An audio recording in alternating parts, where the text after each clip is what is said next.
And we are back live with another Johnnie Torch live broadcast, number 111, 111. You can make a small wish. And this is Torch News Roundup number 105. So it's showtime. I'm back. Yes, I'm back yet once again after a brief hiatus. I took some time off because of a cold, a festering cold that unfortunately wouldn't seem to leave. And then I was working on my book, The Adventures of Bullets Bourbon, Private Eye, the 5th issue, which I am getting done at a spectacular rate on my new computer. And there wasn't really a whole lot of news last week. And also preparations for GraniteCon, which we'll talk about in a few minutes, had me pretty busy. So probably about a week and a half it's been since our last video. I don't know. It's been 2 weeks, week and a half. I'm sorry I've been away so long. I won't let you down again. And we'll be talking about some of the stories that we missed. There's not a lot. There's only like 3 main topics we're going to talk about today. And also we're going to throw in a couple of smaller stories. But first off here, let's take a look at what I call my excellent Comic-Con adventure, going to GraniteCon this past weekend to share the gift of Bullets Bourbon comics. Yes, I got to meet a lot of nice folks. I'm going to try to mention as many of their names as possible. Of course, I pretty much, this was a last-minute addition to my convention schedule. I wasn't really going to go to Comic-Con, but when I heard that Peter Simeti would be there from Alterna Comics, the president and publisher of Alterna, I said, I got to meet the man. I have to meet him. And I made this decision before he was unfairly assaulted online, basically by some of these malcontents that they basically are trying to force him to choose sides on this. As I told him, it's basically that being a comics fan nowadays is like choosing between the Bloods and the Crips. I mean, you have to be on a side and you have to show your allegiance to one side, and it's pretty ridiculous. Can't we just be comic fans? And I think that's what Peter's outlook on life is, outlook on the situation over comics is, let's just be comic fans first and not get caught up in the ill treatment that a lot of the professionals have unfortunately foist upon comic fans. So yeah, I got to meet Peter Simeti, and as expected, he was beautiful. The guy is a class act. If any of you haven't seen the State of Alterna video he did, man, that breaks your heart. And I was just happy to shake his hand and, try to let him be reassured that we as the fans are with him. We're backing him 100%. Every step of the way. Really nice guy. What you see is what you get with Peter. If you see him in the videos, he's the same way in real life. Just 100% he's for comics. And he doesn't care what side of the aisle you're on. He's for comics and getting them into as many hands as possible. And I applaud him. I admire him greatly for what he's doing in the comic book industry right now. He's done a lot of good trying to get the indie creators more prominence, giving them the tools they need, not only with Alterna, but with the printer partnership program that he's working on. We talked about that a little bit. We talked about advertising, which is fun. I'm hoping to advertise with Alterna once the 5th issue of Bullets Bourbon is completed. And yeah, I got a couple of comics as well. I got Mr. Crypt. I always want to call it Dr. Crypt for some reason. I don't know why. I have to stop myself every time and say Mr. Mr. Crypt looks great. I haven't read it yet. That's the problem. See, that's the reason why I don't buy a lot of comics nowadays. I've got like 3 graphic novels sitting here on my shelf that I haven't even read yet that are from classic Incredible Hulk. I've got a Batman meets Wonder Woman 77, which I actually have gotten halfway through that, and quite frankly, it's not that great. I was going to try to do a video on it because I did Batman 66 meets Green Hornet. I actually found that one pretty enjoyable, but to be honest with you, Batman 66 meets Wonder Woman 77. It really hasn't captivated me. It's like I'm trying very hard to get through it. But anyhow, and he also threw in an issue of Psycho KO. I think that's how you pronounce it, or it's Psycho Co, but I think it's Psycho KO. He was nice enough to autograph them at my request, and I'm looking forward to reading them. I actually read the first couple of pages of Psycho KO. Looks great, and that's kind of, brightly colored, newsprint, old school feel of a comic. You can smell the ink and the pages and stuff. That's the kind of stuff that I really enjoy. That was kind of the bonus of being a comic fan, is when you could have those kind of, intangible elements that made it a great experience. So anyway, definitely follow Peter if you haven't, on his YouTube channel or on Twitter, or both, of course. And yeah, he was great. I'm looking forward to seeing him again. Hopefully, I'll be making the convention circuit again next year. I'm probably done for this year. Very expensive, as I lament to everyone. It's very expensive with the travel costs and so forth. But it's all worth it for me to bring Bullets Bourbon out to the public, and it's all for the love of the game. That's all it's all about. The love of the game. And yeah, we sold a lot of books. We sold more. I have to admit, we sold more books in one day than I had at any other convention. So I want to thank Chris as well, who Chris and Scott, I believe, are behind Comic-Con, the Granite State Comic-Con. Want to thank them for giving me the opportunity to be a part of Artist Alley.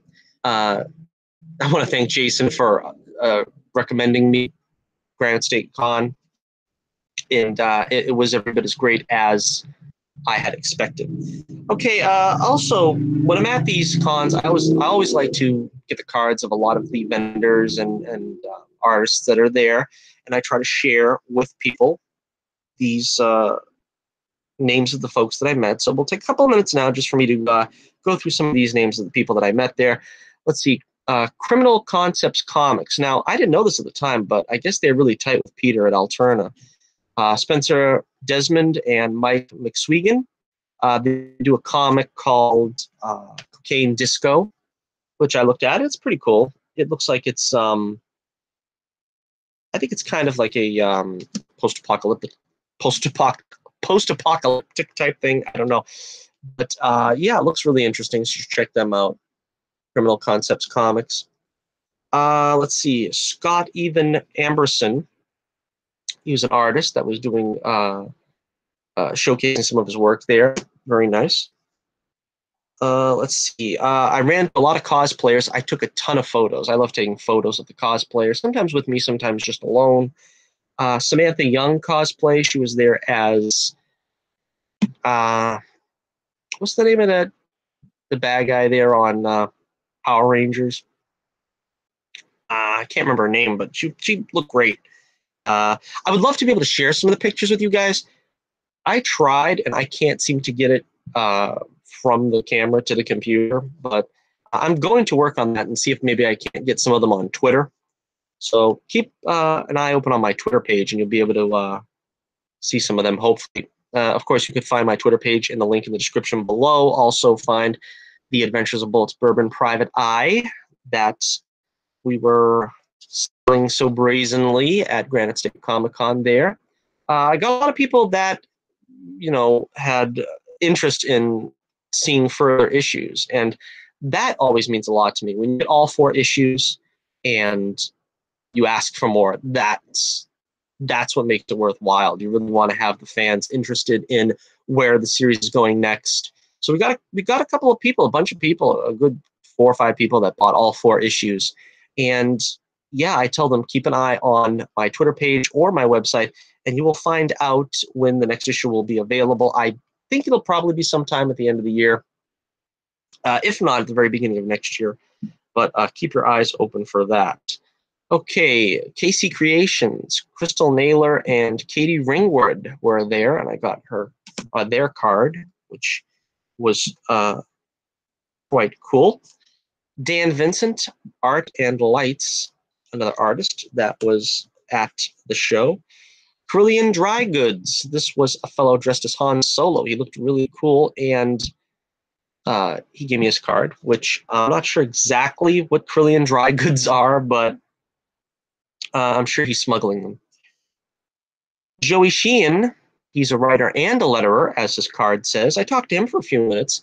I'm interested in maybe getting someone in to letter some of my books, either the old ones or the one I'm working on now. I'm going to try to self-letter the new book, but I might have someone go back and re-letter the old books. So, yeah, I said maybe Joey is the man for the job, but we'll find out in the future.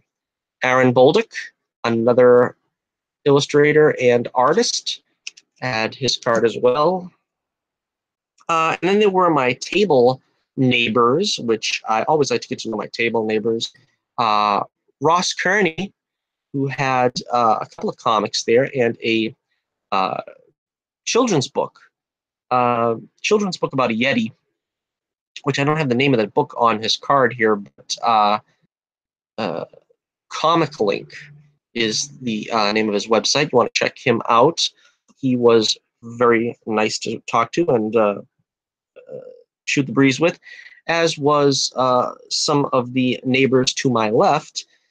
Space Viking Productions, Matt Ross. He's got a space comic he was showing me, very, very interesting, and I'm looking forward to seeing where he takes that in the future. And Jesse David Lundberg, who also does graphic design illustrations, and he has a comic, Harold the Happy Human Eater. And it was nice talking with him as well, and his wife and a little girl were there, and she was a whole lot of fun running around, and just the cutest thing in the world. She was a lot of fun, and so I hope to see them again as well next year, if not sooner. And yeah, we had a lot of fun at Granite State Comic-Con. I was there in full Bullets Bourbon regalia for the first day. I was dressed as Bullets Bourbon. Second day, I wear similar suits, but it was my blue velvet suit that also got a lot of feedback, a lot of positive feedback, which was nice to hear as well. So yeah, a great time. A good time was had by all, and I'm looking forward to it again next year. And hopefully, like I said, seeing some of the same people there again. That's what makes it worth it. A lot of the cosplayers, if I could just, I met Matches Malone, who cosplays as Batman. He took a picture of himself. I took a picture of him reading a Bullets Bourbon issue, which was at his request, which was really, really great, and I want to thank him. I met a Wolverine cosplayer who was exceptional Wolverine cosplayer. He is just phenomenal. I didn't get his actual name, but I hope to see him again too. He did both Old Man Logan and just the generic Logan from the X-Men movies, and he was fantastic in both cosplays. A lot of Harley Quinn cosplayers. There was one in particular who was phenomenal. She was there with Poison Ivy and a couple of other superheroes and supervillains. So yeah, there was a lot of great costuming there. And as I said, hopefully I'll be able to get some of those pictures up. Took a picture with Peter, of course. I want to thank Keith for taking the picture. So yeah, once again, I got to tell you, there was great cosplayers as the Flash and Killer Frost as well. They look like they stepped straight from the television show. That's how great those costumes were. So again, a great time was had, and if you haven't ever gone to one of those shows, you should check it out next year. I also got to meet Butch Patrick, little Eddie from the Munsters, which was just thrilling. He's a real nice guy, and I got to say hello to Steve Whitmire, who of course plays Rizzo and Kermit, Ernie, Wembley Fraggle. He's as nice as they come as well. Carol Spinney was there, Doug Jones. I didn't get to speak with them, but I did get to see them, and just a great time, great atmosphere. And I like to take a chance, take time to just thank everybody and just spread how wonderful these events were for me. So once again, thank you to everybody at GraniteCon. It was a wonderful time, and I'm really looking forward to doing it all again next year. Alrighty, so we move on now to the news portion of our broadcast. And we got some news on the Swamp Thing front. We've got some casting done. They done some casting. And the most interesting one is Crystal Reed, who played Sophia Falcone on Gotham, is going to be playing Abby Arcane, which I believe is the main heroine of Swamp Thing. I don't know. I haven't seen the original movie in many years. I'd like to see it again. But I don't know. Is that Adrienne Barbeau? I don't think so. I'm not sure. Like I said, I haven't seen it in a long time. But anyhow, Abby Arcane, I think, is the daughter of the main villain. That's another thing. But she's the main love interest of Swamp Thing. She's his main squeeze, as it is. And also, I don't have a picture of this actress, but Maria Sten will play Liz Tremaine, a character I am not familiar with. But yeah, Crystal Reed, yeah, you know, she's a hottie. And it's nice to see she's getting another role post-Gotham in the DC. It's the DCEU? I don't know. It's the DC universe in one way or the other. But yeah, it's going to be cool to see how this turns out. Got an interview here with writer Gary Doberman, or is it Doberman? Didn't we do that routine? Yeah, we did that routine a couple of weeks back. Doberman, Gary Doberman. Gary Doberman shared some details on the James Wan produced horror series. Let me see. He says Swamp Thing himself looks incredible, so it's going to look amazing in less of the man in suit that you've seen in the movie and the other TV show. Doberman stressed that it is a physical costume. So apparently this is going to be a costumed actor. This is not going to be CGI, although maybe it'll be augmented with CGI. I don't know. It's kind of vague in what it's saying here, but yeah, let's see. Aside from discussing the character's design, the writer also made it very clear that Swamp Thing would be a hard R series. Oh boy. That's kind of not up my alley. I'm never a big fan of when they try to make these comic book characters R-rated material. I mean, Swamp Thing was in the hands of Alan Moore, so you knew that it's going to be far out there and crazy. So I kind of expected this. Swamp Thing was always kind of far out and crazy. They did like, wasn't there this story that Alan Moore did sort of what they call like a Holy Grail series of Swamp Thing stories that had to do with Swamp Thing meeting Jesus. I think we might have talked about this before. I don't know, but I don't think that's ever seen print because it was just so bizarre and out there. I remember seeing some of it online, I think. People had some of the pages. I think Swamp Thing turns himself into the berries that make the wine that Jesus uses at the Last Supper in the sacrament or something. And so somehow Swamp Thing was part of the salvation act. I don't know. That was really strange, and I'm kind of glad. I'm very glad they didn't go through with that story. It's very strange. But anyway, so Doberman says, we always set out to make Swamp Thing as hard R as we could and go graphic with the violence, with the adult themes, and make it as scary as possible. Because we're doing it through the DC streaming service. They really pushed us. Although they didn't have to push us hard for us to go as extreme as we could. We really took our inspiration from the Alan Moore run and Swamp Thing, this landmark, I think, run. Fans of that series will know it gets pretty weird and extreme and scary. Yeah, I was never too much into Swamp Thing, so needless to say, I don't know the Alan Moore run. I figured it's going to be kind of dark and bizarre and macabre. Again, I'm not sure that, DC is pandering to a certain demographic with their DC Universe streaming service.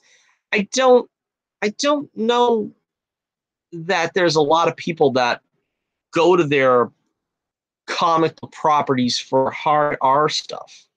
That seems to be what they're trying to do, but I guess they're trying to do what Netflix is doing. But see, what Netflix is doing, they got characters, they got properties that lend themselves to R-rated stuff. I mean, Jessica Jones and Punisher and Luke Cage and stuff. You can understand maybe that they'd be R-rated stuff. But when you got, I don't know, Swamp Thing was a big thing when I was a kid because the TV show was, obviously an all-age show, and Robin and the Teen Titans are all-inclusive type shows as well. As I said, I'm going to be repeating myself. I don't think R-rated properties for comic book shows is the way to go. I mean, you're alienating a lot of the younger fans. You're not going to get the next generation of fans on board with comics or superheroes and or both these characters. I don't know. I don't know why there seems to be this big push for it. But like I said, everything happens in cycles, to paraphrase the Frank Sinatra classic. They found out that Logan did well. They found out that Deadpool did well. And now everybody wants to make the R-rated superhero movie. We've done this. We've done this in the 90s. We've done this with, we had Blade and Punisher. The Punisher was like in the early, I think that was the late 80s or the early 90s with Dolph Lundgren. You didn't have any good comic book movies for kids in the 90s. All we had was the Batman movies, and they were varying in quality, but you didn't really have anything in the 90s because that's what they pushed for. Look for any comic book property in the 90s, and what'd you have? We had like Barbed Wire and all that crazy stuff. We got to push the all ages stuff so that fans of all ages can get involved, and we can further bring the superhero genre to the next generation, because they're going to be lost without accessible superheroes and projects that they can get into. And they can't get into them with R-rated properties. At least they shouldn't. I don't know what kind of parent you are, letting your kids watch an R-rated property, a hard R. I don't know. So let me know what you think about Crystal Reed. Yeah, Reed, that's, Swamp, Reed. She's halfway there, right? In the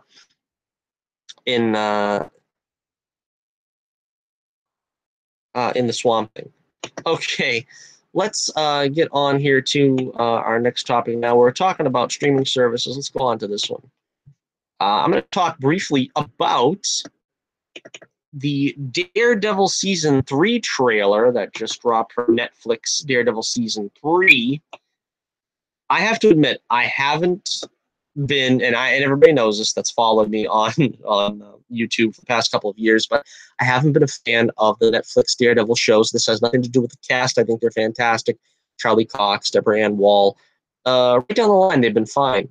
I don't like what they're doing with the character. I didn't like the black costume in the first season. The second season was an improvement. I think the first half of the season was good with the Punisher.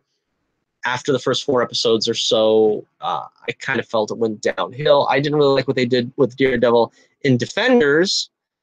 Quite the same thing. They're trying to push away from the costume, and that always bugs me, because the visual, as I've always, you have to have that costume look accurate if you're going to get me interested in it, because that's the way we did things like in the 80s and stuff. As a, like I said, the Rex Smith black leotard, that's what they went with in the 80s.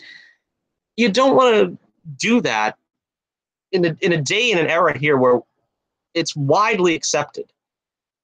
The accurate costumes are widely accepted. We're not trying to convince anybody anymore to get on board with comics and costumes and superheroes.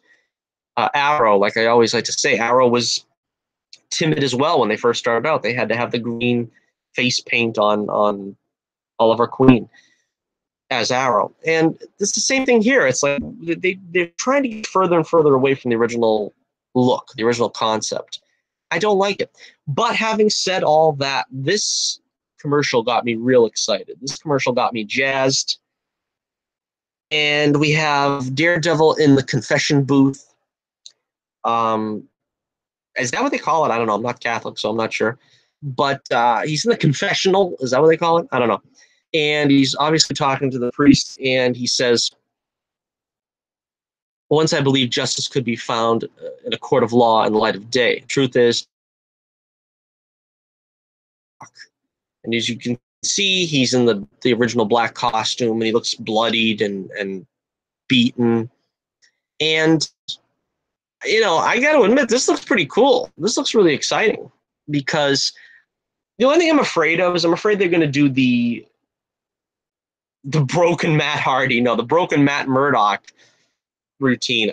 They've done that in the comics several times, haven't they? Where he's broken, he's completely physically and mentally and spiritually broken, and they got to kind of bring him back from that, which is okay if you do it the right way. What I'm talking about is, you know, have him outed as the Daredevil and have him sort of give up being Daredevil and just being that Murdoch vigilante. I mean, they did a lot of crazy stuff in the comics. I kind of lost touch with that stuff. At the end of I don't know, let's say maybe the early to mid 90s, I kind of lost touch with Daredevil. I think they started going in the weird directions with the character. So I'm afraid they're going to go weird with this. But if not, if they manage to keep this, you know, the tenor of it, what they're doing in this commercial, in this trailer, or whatever you want to call this, I'm on board. I'm looking forward to it. So hopefully it works out. We don't know, the trailer doesn't let us know when the next season drops, but there has been a rumor that there is there's an Asian trailer out or something that has the date October 19th at the end of it, which would suggest that would be when the third season of Daredevil would be released. Not sure if that is true or not, but I am passing it on to you as I received it myself. Okay, also found out that Ant-Man and the Wasp, a movie that I enjoyed a lot, which is also kicking butt overseas in China and doing very well, will be released on Blu-ray and DVD October 16th. So that seems like a pretty fast turnaround, if that is true. Reportedly, there is not going to be too many deleted scenes, but there's going to be a lot of gags and extras, and Stan Lee is going to have... I didn't take all the information down because I'm not sure how many people are really interested in what's going to be on the Blu-ray. But like I said, I enjoyed it a lot. I think, to be honest with you, it was my favorite movie of the year so far, from what I've seen so far. I mean, we still have a lot left. But yeah, I really liked it, so I'm looking forward to seeing that again. So let me know what you think in the comments below about Daredevil Season 3. What do you think about the Ant-Man and the Wasp movie? You can always let me know about that in the future. Thankfully, story broke just before I started putting the show together, and we have another story to cover. Otherwise, we would have been on our last story right now. But as it stands, story broke today that Warner Brothers is at least reportedly parting ways with Henry Cavill. And as you know, Henry Cavill has portrayed the son of Jor-El on the big screen for them in the past 3 movies pertaining to Superman. The Zack Snyder trio, which of course wasn't really Zack Snyder's trio because Justice League ended up being helmed by Joss Whedon. So, according to the Hollywood Reporter, negotiations broke down between Warner Brothers and Henry Cavill. He was negotiating for a cameo in the upcoming Shazam movie. A lot of people were excited about this because a lot of people were saying that Justice League began with a scene of kids, you know, not reporters, but I guess doing a vlog where they were, you know, trying to get an interview with Superman. This was supposedly going to tie into Shazam, the movie, and Cavill cited scheduling conflicts and couldn't do the Shazam cameo. Apparently, you know, the movie isn't going to be out until April, I think. So they have plenty of time to shoot this cameo. I don't think that this is something that should be a stumbling block in getting his cameo in. Let's see. Cavill has taken up the lead role in Netflix's upcoming television adaptation of The Witcher, which is something that's getting a lot of press, but I don't know what The Witcher is. I haven't looked into it. I think it was based on a video game. I'm not sure because I'm not into that genre very much. Reportedly, Warner Brothers doesn't plan to make another Superman movie for several years. Instead, it will shift its focus onto the planned Supergirl movie. A studio source told The Hollywood Reporter that Superman is like James Bond. After a certain run, you have to look at new actors. Okay, let's stop here for a second. This is first off, this is very disappointing to me because I liked Henry Cavill. I like Henry Cavill. The problem was never with Henry Cavill. A lot of people cast aspersions on his acting or whatever. The problem isn't with Henry Cavill. The problem was with Zack Snyder. I've made it pretty clear that I'm not a fan of Zack Snyder's work in the DCEU. I don't think many people really were. They have a segment of fans, but I think they're Zack Snyder fans. They're not DCEU fans per se. But Zack Snyder was the problem. He didn't get Superman. He didn't really get Batman either. And he dragged down the DCEU from the get-go, from its conception, basically from its earliest stages. The DCEU was doomed because it was being headed by Zack Snyder. And Zack Snyder didn't understand Superman. He didn't get the concept of Superman very well. It's probably not entirely on his shoulders because I don't think the studio knows what to do with Superman either. They have problems with Superman because they refuse to. I'm going to get into a rant because I must have gone through this rant like about at least 24 times.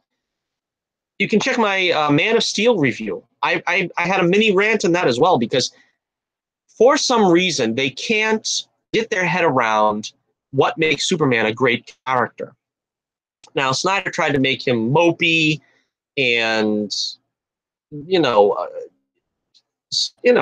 just it's just a depressed Superman is not something that you can look up to. Superman is supposed to be the beacon of light. He's supposed to be hopeful. He is supposed to be someone you look up to. As I said before, the problem is they try to make Superman someone that you can relate to. Superman is not a character you relate to. Superman is a character that you look up to. As I said, this is a problem that they have with when they try to do the modern Jesus movie. When they try to do the modern Jesus movie and they have to make Jesus conflicted and expressing self-doubt and can he really live up to? No, Jesus is not like that. Jesus is the example. Jesus was in control, is in control. And it's the same thing with Superman. He is not a conflicted person. He was brought up the right way by loving parents. There's no dark undercurrent in Superman. And he is not someone that we relate to. He is someone that we aspire to be.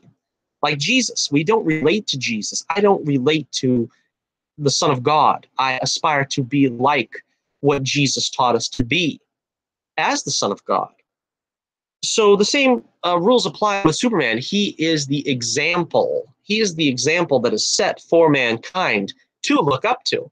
And that is why that there was always this undercurrent of with Jesus. You know, of course, the Donner movie got into that, and Superman Returns got heavily into that, because that is basically you're tapping into the right the right frame there, the right thread. The framework of Superman is being a messiah that comes and tells us how we're doing it wrong and how to live our lives by being the example. And I think that's what Schuster and Siegel had in mind when they created him.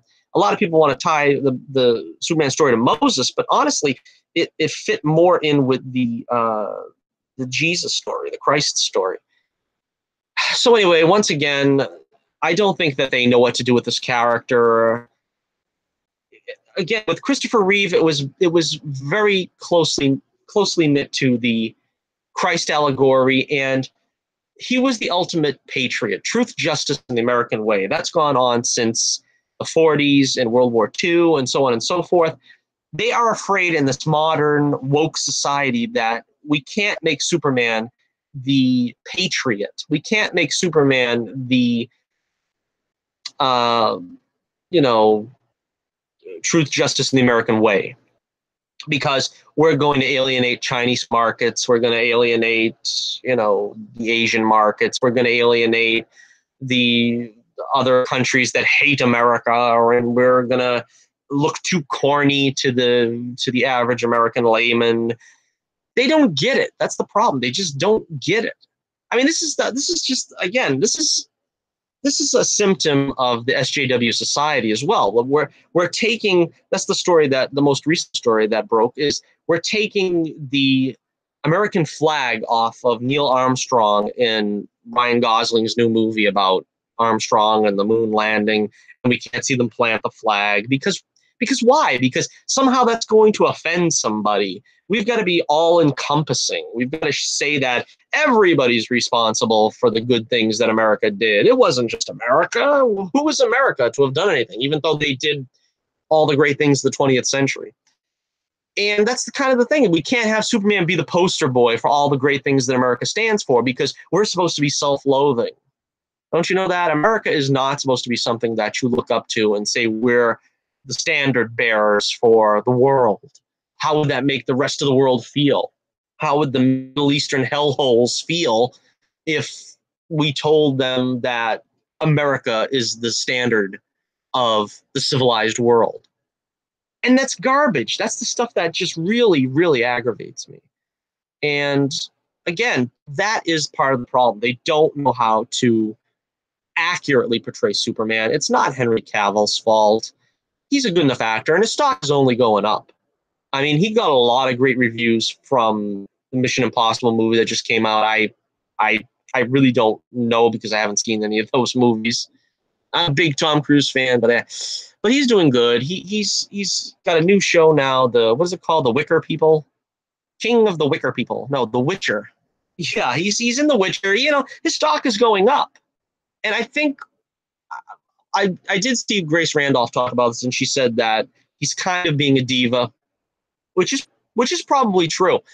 But the thing is we'll get to this in a second with what his manager says. But it's the same thing really as what we're seeing with Chris Pine and Chris Hemsworth in Star Trek 4. They just want to be acknowledged as getting prime money. You know what I mean? They don't want to be starting to, the Superman brand has not been very successful because of Zack Snyder. And the Star Trek brand hasn't been all that successful either. And so when the studios want to sort of play around with the money, monkey around with the money, the actors, they don't like that. And, that's part of the problem. They've been trying to get these guys under contract for an extended contract. And, the money is what the key issue is, in both cases, I think. Anyhow, let's get back to this. The report also suggests that Ben Affleck is likely also done as Batman, opening up a position for a new, probably younger actor in Matt Reeves' standalone movie. This has been rumored for a long time, but it's mostly because Ben Affleck, of course, has been having, severe difficulties in his personal life. He's, had drinking issues that he's gone back to rehab and so forth. Which is, good that he's seeking this kind of help. But of course, it opens up the problem of maybe he's done with Batman. And I don't know. I think he probably has been done with Batman for a while, and we're not being told yet. Back to the article. It says Cavill would likely not be part of the Supergirl film since it will focus on Kara Zor-El as a teenager on Krypton back when Kal-El Kal-El was still an infant. All right, so this is interesting. I haven't heard this. I don't know where they're getting this. The Supergirl film will focus on Kara as a teenager on Krypton. So I can understand it being an origin film. I would want it to be an origin film. But the film is going to end with her leaving Krypton, maybe? I don't know how that works. But see, that's part of the problem with the Supergirl film is the TV show also had this against it. Supergirl is so closely tied with Superman. I think you have to start. This is also what happened with the Helen Slater movie when Christopher Reeve backed out of it. You need to have Supergirl start her career with Superman. You can't just start. It's like Robin starting without Batman. Her place is really as a sidekick, and then you spin her off onto her own. But that's not to say that she has to start in a Superman movie as a sidekick. They could start her off in her own movie, but you have to have Superman in that movie to sort of bring her around and get her acclimated to her powers and the world and her place in it and so forth. That's a difficult road to hoe without Superman. And like I said, they did that admirably, I suppose, with the TV show. They managed to get her kind of up to speed. But Superman was still a big part of that first season with his, text messaging and so on and so forth. So I think you really need Superman. So if they think that somehow they're going to keep the Superman presence alive through Supergirl, I think the Superman TV show as well as the Helen Slater movie proved that really doesn't work. That doesn't work too well. I wouldn't put all my chips on a Supergirl film without Superman. All right, again, we're going to continue on here. Cavill played Superman 3 times in Warner Brothers DC Universe. He debuted in 2013's Man of Steel. He returned to battle Ben Affleck's Dark Knight in 2016's Batman v Superman: Dawn of Justice. First half of the movie was lousy, but I still say the second half there with the fight with Doomsday was pretty cool. I didn't have a problem with the big Martha scene that everybody jokes about. I don't know. That didn't make an issue. That wasn't an issue to me. I don't know. His appearance as Superman in 2017's Justice League will apparently be his final outing as the character, which I liked Justice League. That was my favorite movie of last year. I think. What else was out there last year? I don't even remember. But yeah, Justice League, to me, that was a top, I don't know, I forget. What did I place it as in my favorites all time? That's up there, though, in like as a close to a top 10 as possible. And considering how the DCEU hasn't really broken into the top 10, I would say that's probably the closest they've done. Wonder Woman was a great movie. And I personally liked Suicide Squad a lot. Probably more than most, but Justice League, I think, was the only legitimately good film that they did that was, it felt like it was a part of because of Joss Whedon, probably. It felt like it was a part of the comic book genre. Wonder Woman was good, but it felt like it was, it was like a period piece. And then you had Suicide Squad, which was kind of more, I don't know, maybe Guardians of the Galaxy-esque. But Justice League felt like a superhero movie, which was what I felt was sorely lacking from Warner Brothers DC. All right. The article continues on. Boy, this article goes on, doesn't it? There's a recognition that some parts of the previous movies didn't work, a source told The Hollywood Reporter. Another source hints that this is just one big moment in Warner Brothers as they attempt to reset the direction of the DC films. See, this is the tough thing, though. You need to recast Superman and Batman, but at the same time, you're going to still have Gal Gadot's Wonder Woman, which, that's fine with me, by the way. I think she's great. Just like Jason Momoa is going to continue on as Aquaman. I think he's great. I don't want to see them recast. Ray Fisher as well. Ezra Miller, I want to see him stay, but again, that's, I'm less concerned with them, to be honest. The idea is backed up by comments from Warner Media CEO John Stanky. Stanky? It's not like Tony Stank? John Stanky during an investor call earlier this month in which he said that some of our franchises, in particular DC, we all think we can do better. Well, we all agree with that, but again, I don't really think that's an issue with Henry Cavill. All right, now, that's the end of the article, but we have Danny Garcia. Danny Garcia, who is Cavill's manager, took to Twitter to sort of, allay fears, assuage fears, and try to put a smiley face on this whole situation. And she says, "Be peaceful. The cape is still in his closet. Warner Brothers Pictures has been and continues to be our partners as they evolve the DC universe. Anticipate a Warner Brothers statement later today." So, at least according to Henry Cavill's manager, as Mickey would say, "I ain't got no management, rock." Okay. Danny Garcia says that apparently they're not parting ways, Henry Cavill and Warner Brothers. That the cape is still in his closet, meaning that he is still going to play Superman at some point. Now, this is, okay, because apparently the Hollywood Reporter was just getting some hearsay out there, but Warner Brothers has issued the statement. Now, I was on top of the story all afternoon, just waiting with bated breath for Warner Brothers to put out a statement, but the statement doesn't really say all that much. They were quoted as saying, "While no decisions have been made regarding any upcoming Superman films, we've always had great respect for and great relationship with Henry Cavill, and that remains unchanged." So again, it sounds like they're sort of hedging their bets here. They're trying to woo him back. We haven't, from the sound of it, because different media outlets are saying different things. Some are saying Henry Cavill has quit and walked away from Warner Brothers Pictures. Other reports are saying Warner Brothers has severed ties with Henry Cavill and will put Superman on the shelf for the foreseeable future. I think neither is true. I think what is happening is the same as, like I said, the Chris Pine situation. I think it's pretty much the same there, where we just have, both sides not really agreeing at the table what they want to do.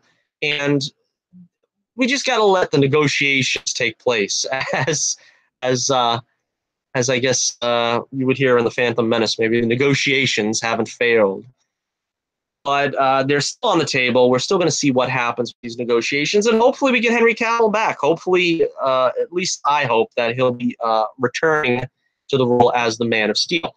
Now, with that out of the way, the other story that is been out here this afternoon, all over the Twitter, is that Michael B. Jordan is up for the role of Kal-El, the son of Jor-El, in this reboot, so to speak, of the Superman franchise. Oh, jeez, dear. Come on, give me a break. Does anybody really believe this? I honestly don't. I don't believe this. I don't believe this for a minute. This is the same thing that they did with Idris Elba when the James Bond story broke, that the James Bond producers were looking for they were looking for Idris Elba basically as James Bond. And then later on, that story was debunked, and it turned out to be much ado about nothing. And I think it's pretty much the same thing here. We've got the woke Hollywood columnists. They're going to drop, anonymous sources saying that Warner Brothers is looking at Michael B. Jordan. Let's just make Michael B. Jordan be every hero. Why not? Why not? Let's just make him be every single superhero. Let's make him be Human Torch, Superman, Batman, whatever. Let's make him everything, right? Because that's just woke Hollywood for you. They would. I've gone over this subject 1,000 times. I'm pretty sure everybody's sick of hearing me say it, but you got to have accuracy from the page to the screen. Henry Cavill looked like Superman. I mean, there's no two ways about it. I don't know if if you didn't care for him as an actor, maybe one thing, but he looked like Superman. Michael B. Jordan does not look like Superman. You are not going to believe him in this costume. If you say you believe him in this costume, then you're just pushing SJW woke rhetoric, and you think you're going to get a gold star at the end of the day, because no one is going to buy. It's the same reason why I think they were saying back in the early 2000s, they were saying that, what's his name? Will Smith. He was up for Superman, like 2002. They were looking at Will Smith playing Superman, and they were looking at Johnny Depp as Lex Luthor. And Will Smith, I think, supposedly walked away from it because they said, look, it's not going to work. It's not going to work. You expect to see a certain, image in the Superman costume. And, Superman isn't black. It's just that simple. So it would be very jarring, to say the least. And so I don't buy this at all. I don't know if you do or not. I mean, let me know in the comments below. Do you think they're actively going to push for Michael B. Jordan to take over the role of Superman? I seriously doubt it. I am not going to bite. I don't think so at all. One of the interesting things that's getting lost in this, if in fact Henry Cavill does leave the role of Superman, what does that do to Amy Adams for Lois Lane? That's kind of my concern. I want to see Amy Adams again. I want to see Amy Adams Lois Lane. I'm a big fan of what she's done as Lois Lane. I think she's been the best Lois Lane we've had in a while. And I would really hate to see her leave the role as well. But I think if you cast a different Superman, you're going to cast a younger Superman, and they're probably going to say, because all the schmucks out there, let's put it that way, so I can retain a PG rating with this show. All the schmucks were acting like, oh, Amy's so much older than Henry Cavill. It doesn't look right. So again, if they go with another Superman actor who's possibly younger than Henry Cavill, we're going to have that crap spewed again. Amy looks great. I hate this kind of undercurrent of, well, once you're over 40, you can't be, an actor or an actress in one of these movies because nobody's gonna buy it. Because look again. I mean, I'm not a big I lost his name again. Tom from Mission Impossible. Whatever his name is. Not a big fan of his, but the guy's in his 50s and he's still doing stunts and he's leading man material. He looks great.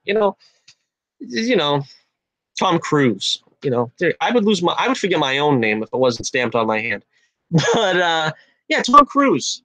The guy's still doing his thing. I don't believe that you have a sell-on date when you're doing these movies. You should just be able to convincingly play the role, and if you can, not look too old, you should be fine. I don't see a problem with it. Amy looks great. Tom Cruise does his job. I wouldn't try to force them out of their respective gigs. All right, so let me know what you think about Michael B. Cal-El. What do you think about Henry Cavill's future as Superman? Do you think that it's basically just a marketing thing like I think it is? It's sort of just a marketing ploy. They're both trying to play trying to play the media.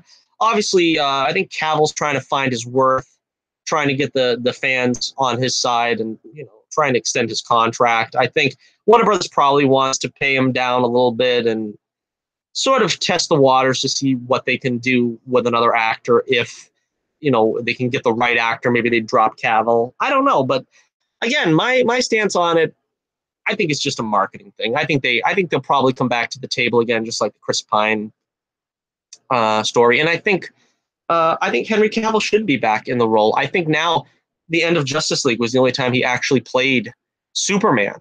Before that, he was playing, Snyder Man, and it was terrible. And it's not his fault. Give him a couple of films to play Superman. He loves the character. That doesn't necessarily mean anything, I know, because Andrew Garfield loves Spider-Man. He still loves Spider-Man, and I'm sure he'd play Spider-Man again today if they let him. I personally hated his portrayal of Spider-Man. I can't say that. I hated his portrayal of Peter Parker. I think his portrayal of Spider-Man was okay. That was fine. I mean, wasn't bad. I wouldn't, say it was better than Garfield. I mean, better than Maguire or Holland, but it was a decent Spider-Man. I think Henry Cavill is, a better than decent Superman. I think he's a good Superman if he's given the right material. Justice League was the only time he was given the right material, and that's why we're at where we're at now. All right, so boy, we took a lot of time with the show today, and it was only a couple of segments we had here to talk about too.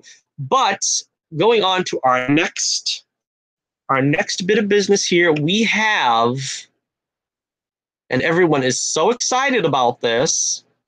That's funny. I don't have the picture. What happened to the picture? Well, I'll start with this picture. We're going to talk about Captain Marvel. Captain Marvel. Oh, she's so marvelous. Captain Marvel. Yeah, the Entertainment Weekly, they did this whole thing where Entertainment Weekly and Brie Larson conspired to foist some Captain Marvel photos on an unsuspecting public. And the internet was all abuzz, as expected.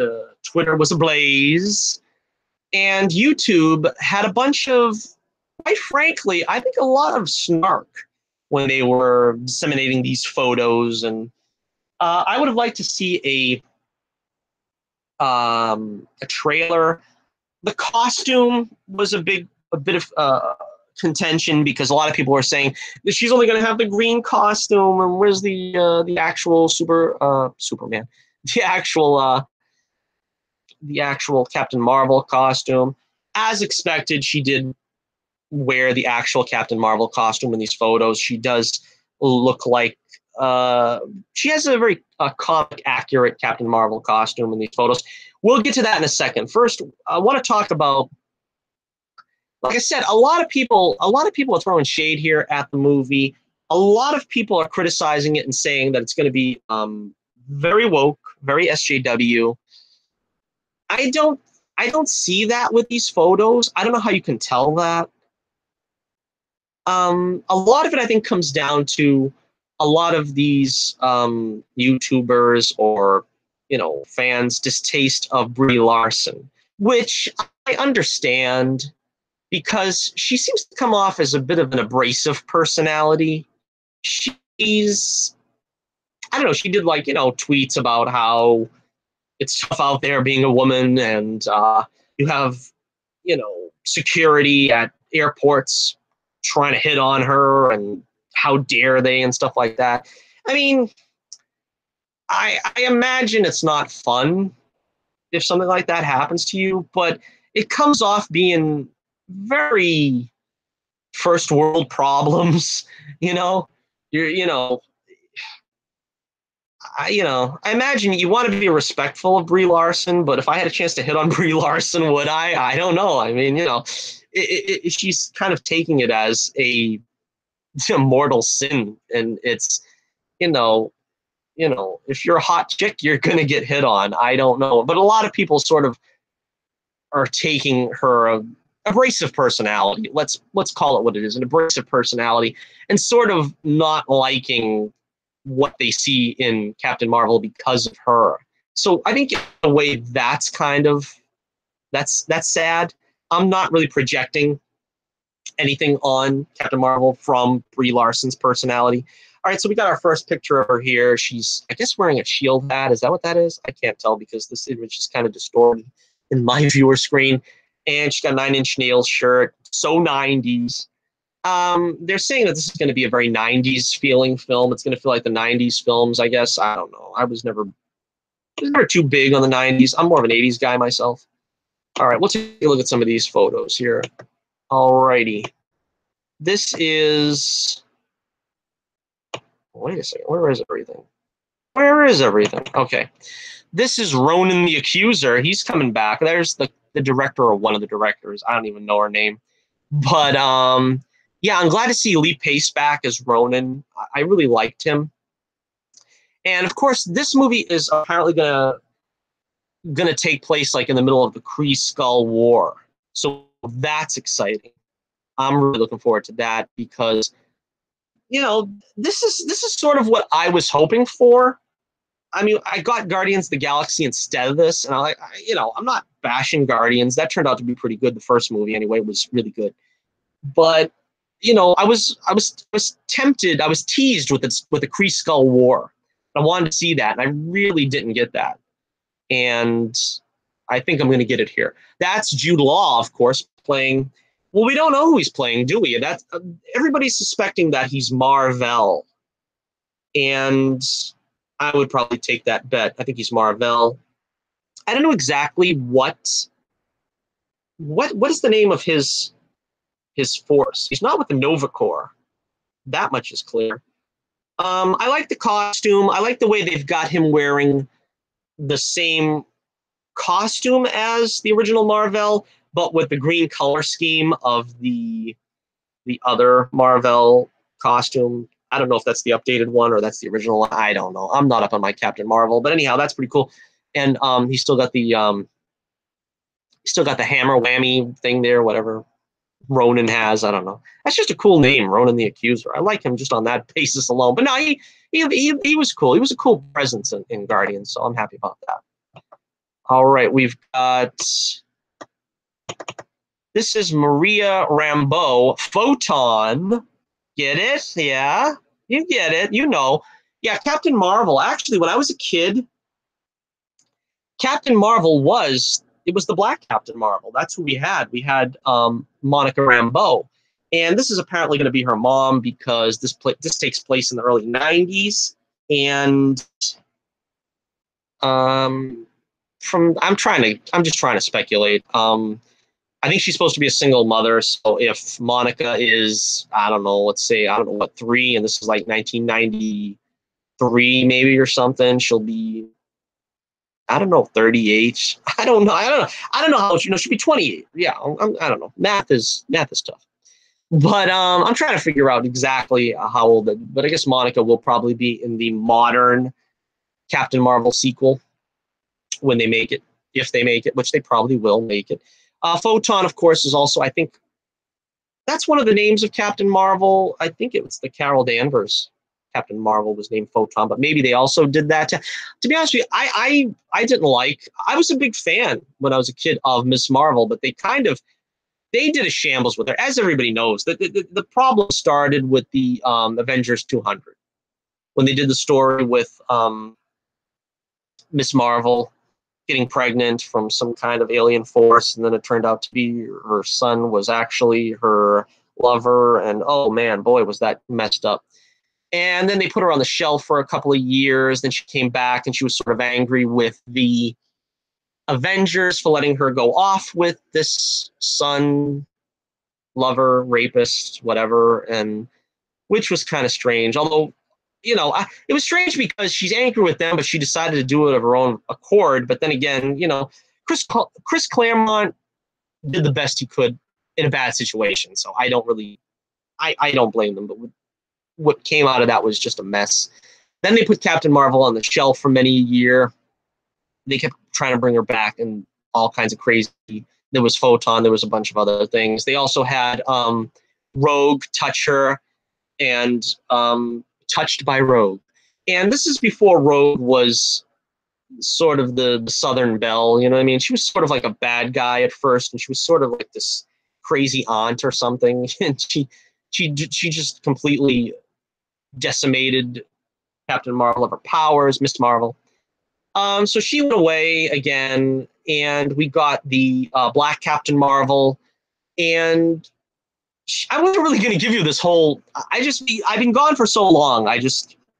I'm making this an extra long show, but so we got the Gladys Knight Captain Marvel, and she was wearing like this spangly cape and stuff, and she had the perm and everything, and I don't know, did nothing for me. And I was like, where's Miss Marvel? Can we bring Miss Marvel back? But no, and we just got Monica Rambeau for a couple more years.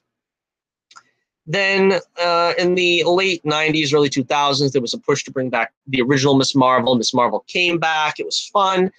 But again, with the onset of the SJW era, she was sort of given the butch reinvention, and she became androgynous.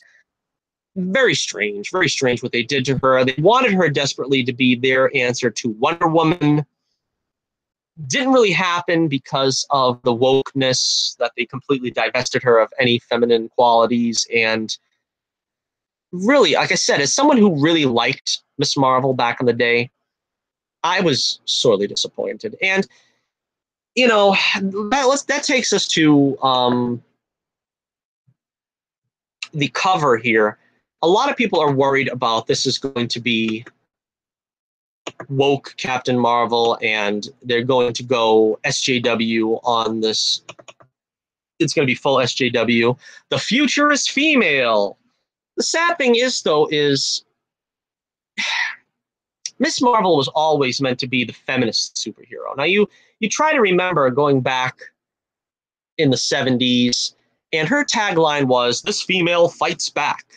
So the future is female is, it's almost as corny as "This female fights back." But the idea was always that she was not a pushover. She was going to be gung-ho. And according to the interview with Brie Larson, the character, I don't have the interview here in front of me, I'm going to go by memory, but she said basically that she's, impulsive, brash, and, practically quarrelsome.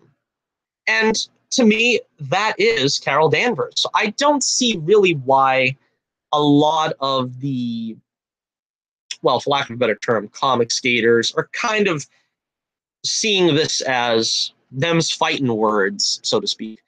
And a lot of it is also complaints about Brie Larson not smiling and not looking, I don't know, chipper enough. I'm not exactly sure. I mean, this is sort of like a default smile here. I mean, it's got to suit the mood. And here she's like just displaying power and showing gumption, and she's got the world at her beck and call. This is a fine picture. I don't know what anybody has against this. I think even Grace Randolph was complaining about this. The costume looks great. They kind of, it's the usual cat suit, because that's what they gave her, because, we can't have any bare legs. We can't have any bare arms. We certainly can't have the bare midriff of the 70s. She's got the feminine proportions here. I'm not going to complain. The colors look great. Yeah, it's just a great looking costume. It looks beautiful considering what they could have done. I would have liked the Miss Marvel costume, would have preferred it, but in this, I'm just thankful that we got an accurate costume to the Captain Marvel costume, the original Captain Marvel costume, because basically this looks like the male Captain Marvel costume, only they shrunk it down to sort of, feminine proportions. But yeah, so I don't have any complaints. I think she looks great. That's kind of a default smile. That's kind of a default in charge look on her face. And like I said, the costume looks pretty good. I would have liked Ms. Marvel, but this is Captain Marvel. I don't really have any SJW concerns about this film. In Feige we trust. Now, with Spider-Man Homecoming and the Black Panther, I can fully understand why some people are gonna have concerns. Now, Spider-Man to me is when they drop the ball. Or I guess as Tony Stark would say, screwed the pooch. I don't know. I've never been comfortable with that phraseology, but they went overboard for the wokeness. And I kind of gave Kevin Feige a pass because I said, well, also you got to remember this is Sony. They're working with Sony. Sony wants to put fresh face on this. They're going to do Hot Aunt May. They're going to do Indian Flash Thompson. They're going to do biracial Liz Allen. They had to put a new face on it. I didn't like it, and the movie really was underwhelming to me. The first Spider-Man movie out of the gate for the MCU you would expect to be a blockbuster. To me, it was passable at best because of the woke nonsense, and of course the Zendaya the woman who may or may not be Mary Jane. She's MJ. She's not Mary Jane, but she's MJ. A lot of this stuff was disconcerting. Black Panther, on the other hand, was not SJW, although I did feel they fell into some of the problems. It didn't beat you over the head with the message, but it was still, it was sort of, you know, I think more it was in the hype, maybe, because I'm trying to think of something in the movie that was maybe too much. Like I said, I kind of think that the character of Everett Ross was a little bit of a, that sort of goes back to an old stereotype, the dumb white guy. But it was mostly in the hype that it was like the first black superhero movie. But, in real life, there was other black superhero movies. I think the problem is that there were no real good superhero movies that were black protagonists. You had Blade, but I don't know if he's a real superhero. He's like an anti-hero, and then he's also in a rated R film, which doesn't make it accessible to kids. So you had a lot of that stuff. And a lot of people, I think, are afraid that Marvel is finally going to go down the SJW path. They're going to go completely woke, the MCU, and they're going to make this just wall-to-wall feminist agenda and stuff like that. I don't see from this any of it. I don't feel threatened by strong women. I mean, I think that's kind of the thing that they want to plaster us with, the comics gate and this and that. Oh, you don't want strong women, you don't want diverse women and this and that. I like the idea of seeing Carol and Maria, I guess in this case, as, buddy Top Gun pilots. That's going to be fun. I don't see that as a problem. I think what I do see as a problem, though, is if they're going to go down the path of she don't need no man, because you have to remember she's caught up in something that was started with Marvel. She's not the star of the show yet. She is supposed to be sort of beholden to Marvel. And let's get a picture of him up again. This is so I feel that if they try to make it, if they try to do like if they try to pull a Daisy Ridley and John Boyega with this, and they try to do a "don't hold my hand, stop holding my hand," you know what I mean? If they go really, really woke with this, that's going to be annoying as all get out. But I don't think that's where they're going. Kevin Feige, I don't think will go that way. But that's my only concern. My only concern is that Marvel is going to try to teach her and instruct her and stuff like that. And if she don't need no man, and she don't want to be taught, and she don't want to, learn from Marvel, and she doesn't have any feelings for Marvel or something like that, that's what I'm more concerned with. That's the only place I think they could stumble and fall. I don't know what they're doing here. They're dressed alike here. Again, it should be master and student at this point, and then later on. Again, I didn't read a lot of Marvel. I don't know. I don't think they really were an item. I don't know if they were in love. I mean, I think they were kind of just mutual friendship that it kind of could have gone further if it wasn't for the fact that he died. But yeah, so that's my concern. All right, and let's take a look at the rest of these here. These are the pictures I've got. I don't know who this is. These characters, these are the other members of her team, I guess. This is interesting. We've got the Who guy there. I can't pronounce his name. You know him, the Raju Dijman or something. I can't pronounce his name. But you know him as the Who guy. He was originally a member of Captain Marvel's team here, apparently, until he gets taken by Ronan, apparently, and made over into some kind of robot, like Lobot from Empire Strikes Back.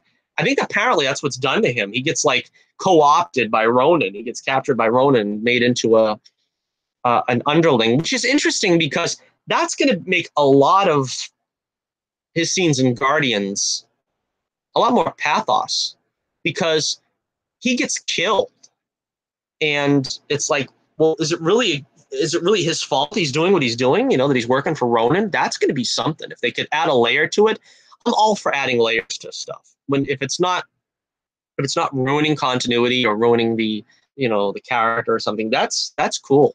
All right, and some of the other characters, I don't know. We have like gray-faced man there. I don't know, another guy with a beard. I don't know. We got hot chick. I don't know. I don't know who these characters are. I'm sure we'll find out eventually. But they look cool, and I like to see them in action. It looks like she's leading the team here, but Marvel is still talking to Ronan. From what I understand, they don't want to, because I've heard a lot of the rumor mongering, and I don't really want to feed into rumors. But a lot of people are saying that maybe Jude Law isn't playing Marvel. Maybe he's playing, I don't know, some kind of turncoat. That's another thing that would bother me. They need to have Marvel in the movie. Now, we have been told that the directors said that we're not going to try to remake the Green Lantern story, because that's basically what it is. It's the alien that gives the power to the human Air Force pilot and bids them take over my stead, in my stead. So that's why a lot of the rumor mongering says that he's going to be a villain. He's going to be a turncoat. He is going to, I don't know, I think it was Grace Randolph. Again, I'm giving her a lot of publicity today, but I think she said that he could be playing the father of Carol, which doesn't really add up, I don't think. At least he looks too young. He looks far too young. I mean, I know he's not 20 years old, but that's, I don't know. I wouldn't buy into that rumor, but I know that is the one thing that will upset me if they get the relationship wrong between Carol and hopefully Marvel. Marvel needs to be in the movie. All right, and next up, let's see. We have, this is Samuel L. Jackson's young Nick Fury here.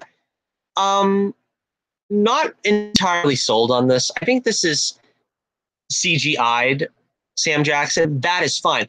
What I am not buying is the hair. That hairline is way too low. That's almost going into his forehead.